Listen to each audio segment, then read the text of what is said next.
On les appelle chasseurs de fantômes. Ils traquent les phénomènes de hantise. Esprits frappeurs, dames blanches, spectres. Quand les revenants refusent de quitter leur dernière demeure et jouent avec nos nerfs. Une seule solution, appeler ces chasseurs de fantômes. Leur mission, enquêter sur l'inexplicable.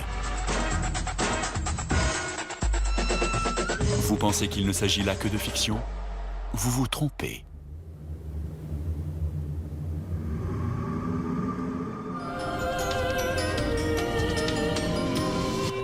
Bonsoir. Vous vous êtes laissé guider jusqu'ici, tout vous semble différent. Tout vous paraît étrange, c'est normal. Vous êtes dans la zone paranormale. Ensemble, nous allons voyager aux frontières du réel, bousculer les limites de la raison, rencontrer des personnes dotées de facultés extraordinaires, mais aussi des entités mystérieuses. Certains affirment communiquer avec l'au-delà. D'autres seraient dotés de pouvoirs étranges que les scientifiques ne parviennent toujours pas à expliquer. Vous hésitez? Vous ne vous sentez pas prêt? Dommage. Il est déjà trop tard. La porte de la zone paranormale s'est refermée derrière vous.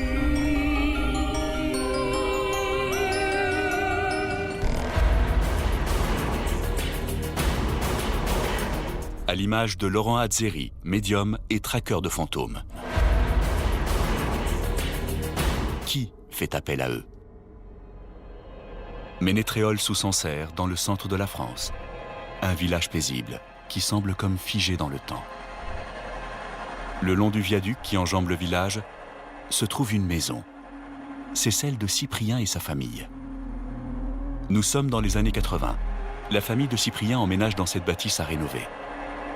Il y a 25 ans, mes parents ont eu un coup de cœur pour cette maison. Mon père est un amateur de vieilles pierres. Ce qui devait être la maison du bonheur va très vite devenir la maison de l'horreur. Dès le début de l'entrée dans cette maison, ma mère a ressenti un certain malaise. Elle entend des bruits au niveau du grenier, des objets tombaient régulièrement et parfois des voix. À cette époque, les phénomènes vont se multiplier. Il devient de plus en plus difficile pour la famille de vivre dans cette maison, jusqu'au jour où elle ne tient plus et abandonne les lieux, du jour au lendemain. C'était un samedi après-midi, on est parti faire un tour en se disant on reviendra ce soir, et finalement on n'est jamais revenu. Alors que les parents de Cyprien cherchent à revendre la maison, ils vont faire une découverte troublante. Elle aurait été achetée puis revendue à de nombreuses reprises, mais à chaque fois, les propriétaires des lieux seraient décédés dans de tragiques accidents de la route. Les parents de Cyprien n'ont jamais réussi à vendre cette maison. Mon père a voulu la vendre, et au moment où il a parlé de la vendre, il est tombé gravement malade. La maison est-elle hantée? Aujourd'hui, 15 ans ont passé et Cyprien veut comprendre. C'est pourquoi il fait appel à une équipe de chasseurs de fantômes. Ce que j'attends de l'équipe, c'est qu'ils nous apportent des réponses quant à ce qu'il y a dans cette maison. Si c'est néfaste, si c'est dangereux, ou si au contraire, on pourrait peut-être faire partir ce qu'il y a à l'intérieur. Depuis 4 ans, ces passionnés de paranormal se définissent comme des chasseurs de fantômes et traquent les phénomènes étranges. Leur chef, c'est lui, Laurent Azzeri. Bonjour Cyprien. Bonjour Laurent. Il est aussi médium et se sert de cette faculté pour traquer les fantômes. Mais comme dans toute investigation, l'équipe commence par un tour du propriétaire. Elle découvre une maison délabrée, où la vie semble s'être subitement arrêtée. En rentrant dans la maison, j'ai été imprégné d'une espèce de douleur et de souffrance. J'ai eu aussi des images. Il y a des choses qui me sont apparues, des objets, des personnages. Donc mon père avait pratiquement terminé cette partie-là. C'est vraiment la seule partie aboutie, tout le reste, il n'a pas pu le finir. Et la maison est restée dans son jus. Il y a eu un problème? Il y a eu divers problèmes, tant certains explicables par les soucis de santé, mais d'autres aussi par le fait que la maison, en fait, ne semble pas accepter les travaux. C'est votre père qui a rénové la maison? C'est mon père qui a rénové Entièrement. la maison entièrement, ouais.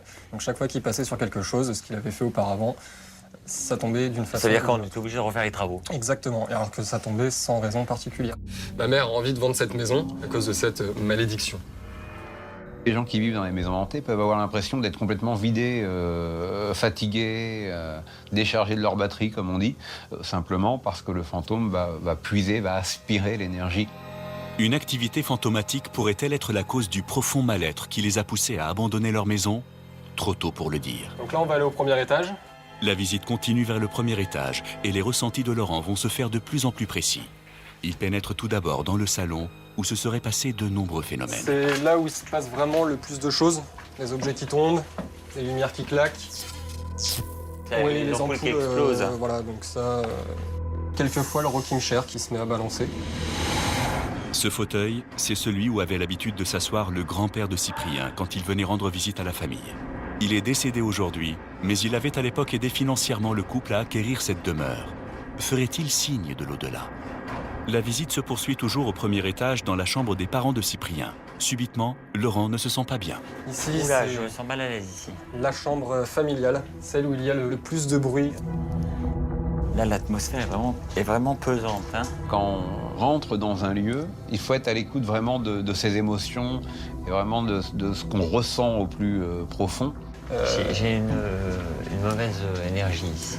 Laurent sent que cet étage est chargé en mauvaises énergies, mais ses ressentis ne s'arrêtent pas là.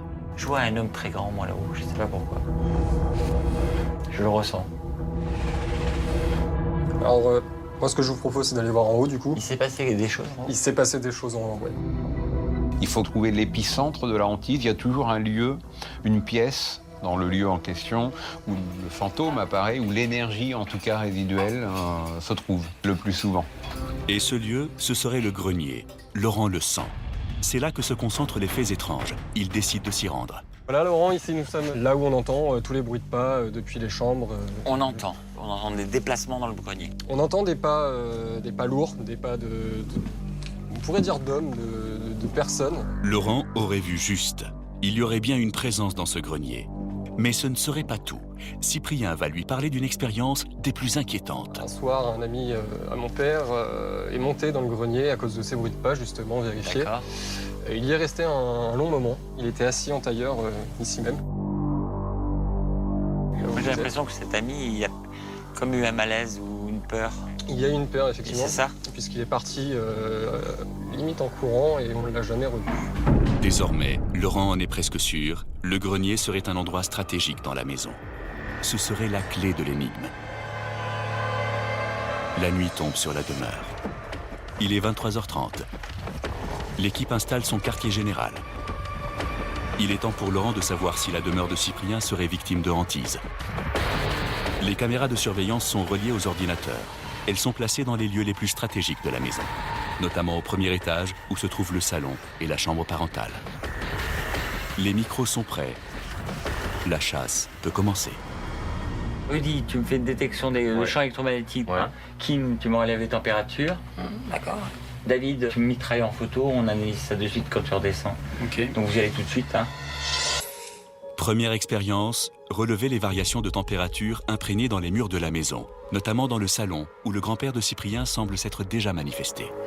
On va faire une détection des températures, parce que quand il y a des esprits, il y a obligatoirement une baisse de température. Je suis entre 12 et 13 degrés.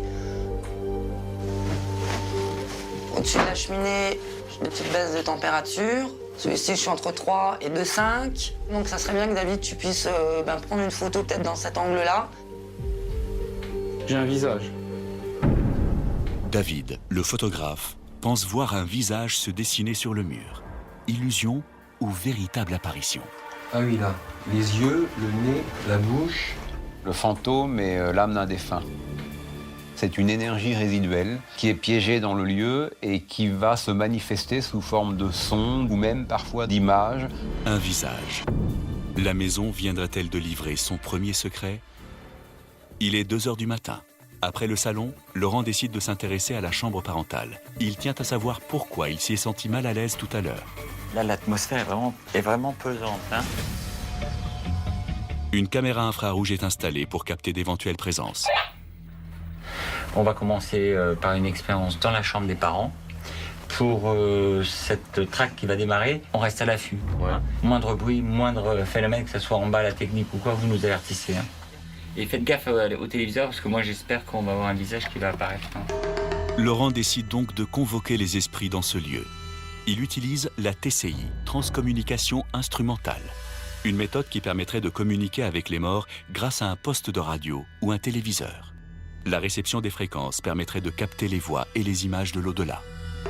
on va créer des balayages de fréquences. Et là, puisque les esprits sont capables d'utiliser en TCI ces fréquences pour laisser des messages audibles, on ouvre le dialogue avec eux. Laurent et son équipe vont-ils réussir à dialoguer avec l'entité qui habiterait la maison de Cyprien? Vont-ils parvenir à l'identifier? Une nouvelle expérience commence. On n'est pas là pour vous embêter, on veut comprendre pourquoi vous êtes ici enfermé.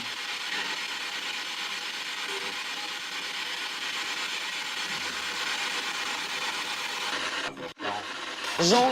Jean. Jean. Jean. Qui est Jean? Mon grand-père. C'est son grand-père, Jean. Laurent aurait entendu le prénom Jean. Hallucination ou révélation? Le grand-père de Cyprien serait-il dans la pièce? Tu es le grand-père à Cyprien? C'est ton grand-père qui est là, hein? C'est mon grand-père. Selon les ressentis de Laurent, Jean serait bien là. Un choc pour Cyprien. Jean, qu'est-ce qui se passe ici? On voudrait réhabiliter la maison et ils n'y arrivent pas. Pourquoi? Il y a quelque chose de néfaste avec toi? Jean, On entend. ça tape, hein? Qui c'est qui tape, là? Jean, c'est vous qui êtes au grenier aussi? Laurent et Kim en sont persuadés, ils entendraient des bruits de pas dans le grenier. Il est là, hein? Si on vient te voir en haut, est-ce que tu vas nous parler correctement? On va venir en haut, de toute façon, hein? Je sais que tu es là, l'homme, en tout cas, de la maison. Tu es là-haut? Ah oui. Pour Laurent, l'expérience semble avoir été concluante. Il connaîtrait désormais le nom de l'entité qui entrait les lieux, ainsi que la pièce précise où elle se trouverait. L'expérience de TCI s'achève. Je coupe la communication. Je ne m'attendais pas du tout à voir la présence de mon grand-père dans cette maison. Un grand-père qui était proche de Cyprien. Pourquoi Jean se manifesterait-il de cette façon? A-t-il un message à faire passer? Pour tenter de répondre à cette question, Laurent propose une séance de spiritisme dans le grenier cette fois, l'endroit où Laurent et Kim auraient entendu des bruits de pas.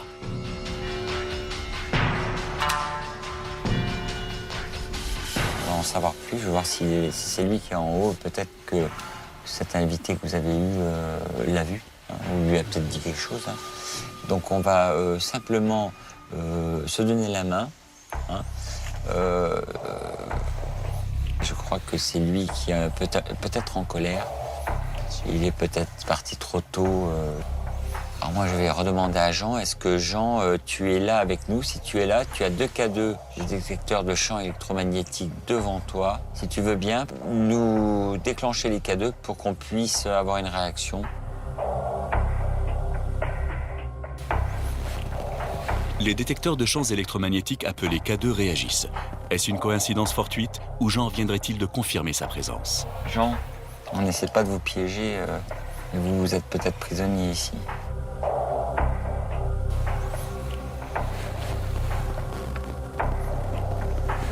Est-ce que quelqu'un empêche le dialogue ou coupe la communication? Les voyants ne réagissent pas. Jean, c'est toi qui es autour de nous?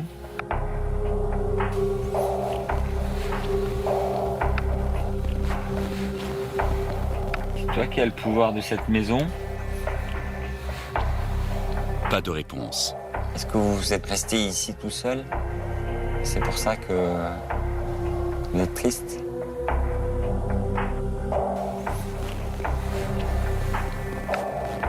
Aujourd'hui, il n'est pas content parce que il y a simplement Jean qui est resté tout seul. Vous l'avez abandonné. J'ai bien compris ce qui se passe dans cette maison.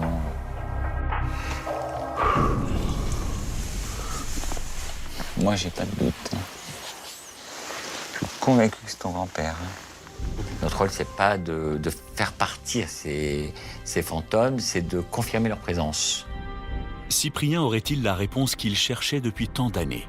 Selon Laurent, le chasseur de fantômes, pas de doute, la maison familiale serait hantée par Jean, le grand-père de Cyprien. Alors, Cyprien et sa famille ont-ils eu raison d'avoir abandonné la bâtisse? Retrouvera-t-elle un jour la paix? Les fantômes qui entraient certains lieux seraient-ils toujours dangereux? Pour moi, les fantômes sont neutres à la base. Il n'y a rien de négatif. Par contre, oui, on peut ressentir la personnalité de celui qui a vécu et qui s'est transformé à l'état de fantôme. Mais ça ne veut pas dire pour autant que le fantôme en lui-même est dangereux. Je conseillerais à tous les gens qui vivent ces phénomènes de ne pas trop en avoir peur, de ne pas trop s'effrayer, essayer de garder son sang-froid. Cyprien a-t-il vraiment été convaincu par cette expérience? Sa famille retournera-t-elle un jour vivre dans cette demeure? Dans certains cas, des spécialistes du paranormal préconisent de faire appel à un passeur d'âme pour libérer les énergies de la maison. Est-ce la solution? La zone paranormale est loin d'avoir livré toutes ses vérités et toutes ses questions. Mais elle doit disparaître pour l'instant, avant de mieux revenir. Je vous attends, je serai là ou ailleurs, alors rendez-vous dans cette réalité ou dans une autre.